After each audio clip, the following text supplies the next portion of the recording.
Hello students of final year girls. आज का topic है आपका वृद्धावस्था की समस्याएं। देखिए कुछ टॉपिक्स आपके बीच में रह गए थे, उन्हीं टॉपिक्स को मैं अब कवर कराऊंगी। जैसे कि आज मैं जो टॉपिक आपके लिए बनाया है वीडियो लेक्चर, वृद्धावस्था की समस्याएं, मोस्ट इम्पोर्टेंट टॉपिक है गर्ल्स ये। देखिए हर किसी के लिए वृद्धावस्था के बारे में अवधारणा अलग अलग होती है, लेकिन वृद्धावस्था में होने वाली समस्याएं सभी के लिए एक समान होती है। अधिकतर देखा जाता है कि इस एज तक आते आते जो स्वास्थ्य संबंधी समस्याएं हैं वो सभी के साथ एक समान सी ही रहती है। वृद्धावस्था में होने वाली समस्याओं और बीमारियों के बारे में कई अध्ययन भी किए जा चुके हैं, और जो लोग अपनी यंग एज में यानी कि यंग एडल्टहुड में अपनी अच्छी देखभाल करते हैं वह वृद्धावस्था में कम दिक्कतों का सामना करते हैं।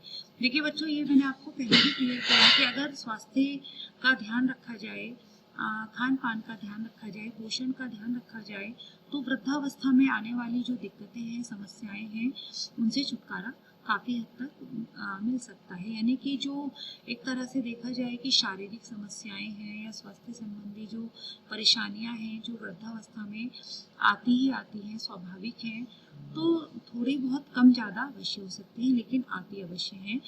लेकिन ये भी फैक्ट है कि अगर यंग एज में, यंग एडल्टहुड में अपने स्वास्थ्य का ध्यान रखा जाए, केयर की जाए, तो वृद्धावस्था में कम दिक्कतों का सामना करते हैं।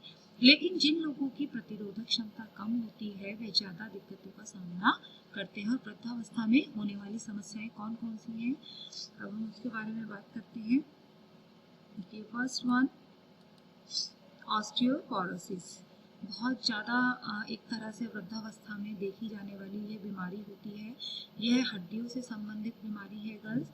ऑस्टियोपोरोसिस कैल्शियम और विटामिन डी की कमी से होने वाली ये बीमारी है, क्योंकि वृद्धावस्था में धीरे धीरे हड्डियों का कैल्शियम जो है वो टूटने लगता है, जिससे ऑस्टियोपोरोसिस हो जाता है। वृद्ध लोगों में सबसे ज़्यादा होने वाली है बीमारी, और शरीर की हड्डियों को कमज़ोर होने से होती है, जिससे हड्डियों का घनत्व कम हो जाता है और जिससे हड्डी टूटने पर मुश्किल से वो सही हो पाती है। महिलाओं में ऑस्टियोपोरोसिस की समस्या मेनोपॉज के बाद होती है, क्योंकि इसमें हार्मोनल चेंजेस के कारण जो है कई तरह के हार्मोन्स में जो स्राव है वो कम हो जाता है, हार्मोन्स में कमी आ जाती है, जिसके साथ साथ महिलाओं में ऑस्टियोपोरोसिस की समस्या भी देखने को मिलती है। मस्कुलर डिजेनरेशन की बात करें बच्चों, कि वृद्ध लोगों में मस्कुलर डिजेनरेशन सबसे ज़्यादा होने वाली समस्याओं में से एक है। इस स्थिति में बुढ़ापे में सबसे ज़्यादा दिक्कत होती है। इस उम्र में मस्कुला पर असर पड़ता है, जो दिमाग में बनने वाली छवि पहचानने वाले सेंस पर प्रभाव डालता है। देखिए मस्कुलर डिजेनरेशन क्या है बच्चों, कि एक तरह से स्नायु या नाड़ी संबंधी जो तंत्रिकाएं होती हैं उन पर इफेक्ट पड़ने लगता है, जिससे जो है याददाश्त में कमी आना, एक तरह से कह सकते हैं मेमोरी का कम हो जाना। तो ये सब दिक्कतें जो होती हैं वो वृद्धावस्था में देखने को मिलती हैं। नेक्स्ट है कम सुनाई देना। ये एक आम समस्या है कि बुजुर्ग लोगों को कम सुनाई देने लगता है। इसके लिए लोगों को सुनने वाली डिवाइस आराम दिलाती है। इस अवस्था में कान के पर्दे कमजोर होने से आवाज़ पूरी तरह से उनके कानों पर नहीं पड़ती और वे समझ भी नहीं पाते हैं। ग्लूकोमा।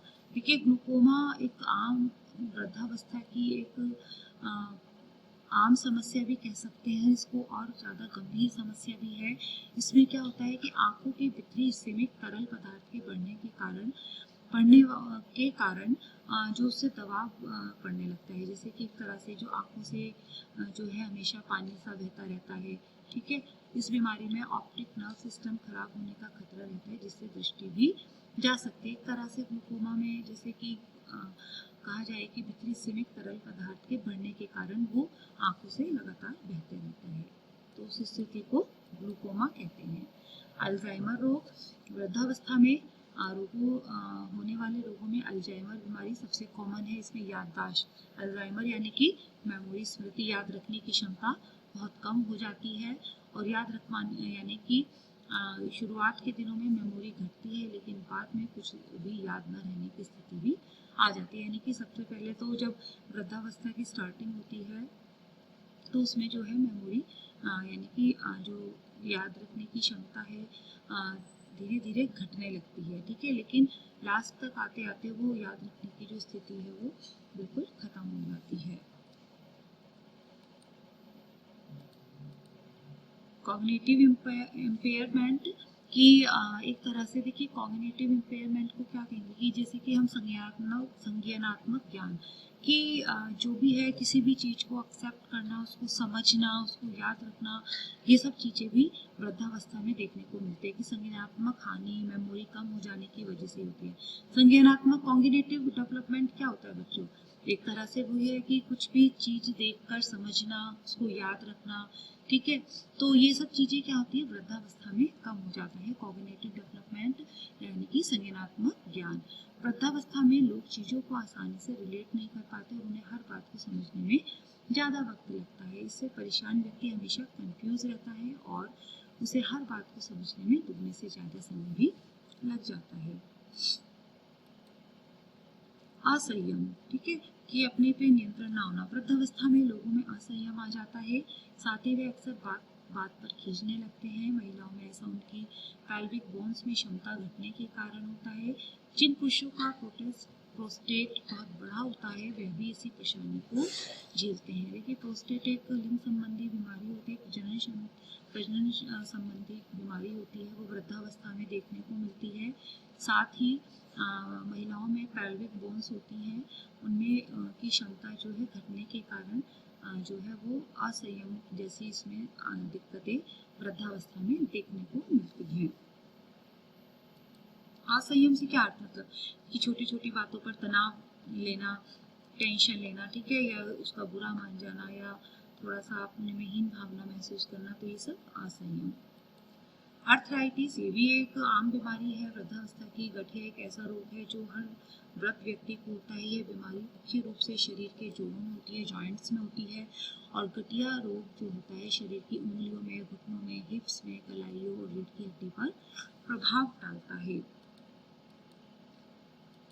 मेटाबॉलिक सिंड्रोम, वृद्धावस्था में मोटापा और अन्य समस्याएं भी हो जाती हैं। मेटाबॉलिक सिंड्रोम से मतलब यानी कि चयापचय अपचय संबंधी जो बीमारियां होती हैं और जो शरीर के मेटाबॉलिक सिंड्रोम के कारण होती हैं। इस में डायबिटीज़ का टाइप 2 भी हो सकता है और कार्डियोवैस्कुलर डिसीज़ यानी कि हार्ट डिसीजेज, कैंसर और हाई ब्लड प्रेशर भी एक आम समस्या मानी जाती है।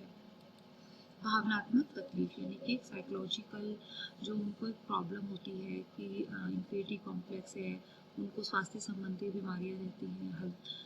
जैसे कि कभी कभी अक्सर देखा जाता है कि कोई व्यक्ति स्वस्थ होते हुए भी वृद्धावस्था में, लेकिन उसको एक लगता है कि हम वृद्धावस्था की ओर उन्मुख हो रहे हैं, तो ये भी एक साइकोलॉजिकल उनको ये दिक्कतें होती है कि अब हम पहले जैसे नहीं रहे। इस अवस्था में व्यक्ति बहुत ज़्यादा इमोशनल हो जाता है और कई बार अपने घर वालों और परिवारों के लिए मुश्किलें भी खड़ी कर देता है, यानी कि एक तरह से साइकोलॉजिकल डिप्रेशन या प्रॉब्लम कुछ भी कह सकते हैं हम इसको, इमोशनल प्रॉब्लम, कि इसमें जो है वो अपनी वृद्धावस्था को स्वीकार करना, उसको स्वीकार करने में उनको परेशानियां होती हैं। तो बस आज का टॉपिक हमने कवर किया, वृद्धावस्था की समस्याएं। आपके कुछ भी कैरी हो आप जो मीटिंग में पूछ सकते हो टॉपिक से related. Okay girls, thank you.